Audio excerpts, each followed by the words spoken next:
ესე იგი ვარ ძალიან ბედნიერი და ამასთანავე ცოტა გაბრაზებული ჩემ თავზე, რატო აქამდე არ მომაფიქრდა ამის გაკეთება. ანუ ჩვენ ქალაქში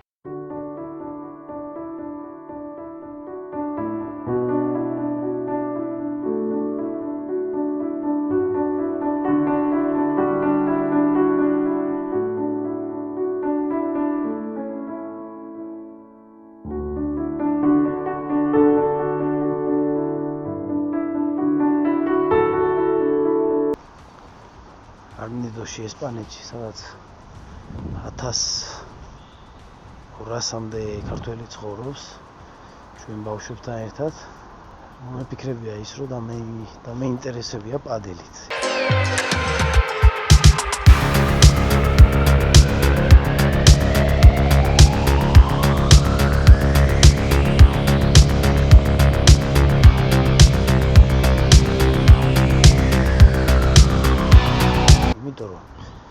პატარებში ჩემი შვილის გარდა პადელს არ თამაშობს არავინ.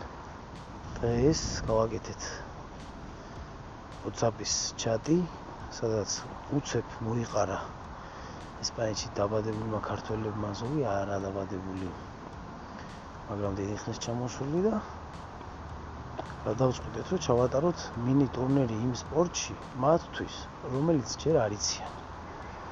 მაგრამ ჩემი იმედი და სურვილია, რომ ეცოდინებათ, გაიგებენ, ისწავლიან, დაინტერესდებიან და შეუერთდებიან სამომავლოდ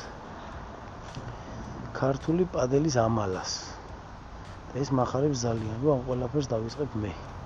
აქ ვიამაყებ, რომ პადელს შევმატე რამოდენიმე ბავშვის.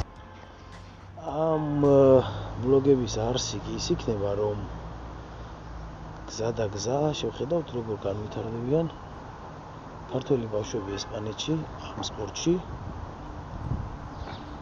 არაფრიდან, ანუ ნულიდან და ეტაპობრივად ადევნებთ თვალს, როგორ სიამოვნებას მიიღებენ და იხალისებენ სპორტთან ერთად, ისწავლიან მეგობრობას, ერთად ყოფნას ამ უცხო მიწაზე 5000 კილომეტრი დაშორებული ჩვენი ქვეყნიდან და ვფიქრობ, რომ ყველასთვის ძალიან საინტერესო იქნება ამ ახალგაზრდების განვითარება უცხო მიწაზე ჩვენთვის ჯერ კიდევ ახალ სპორტში.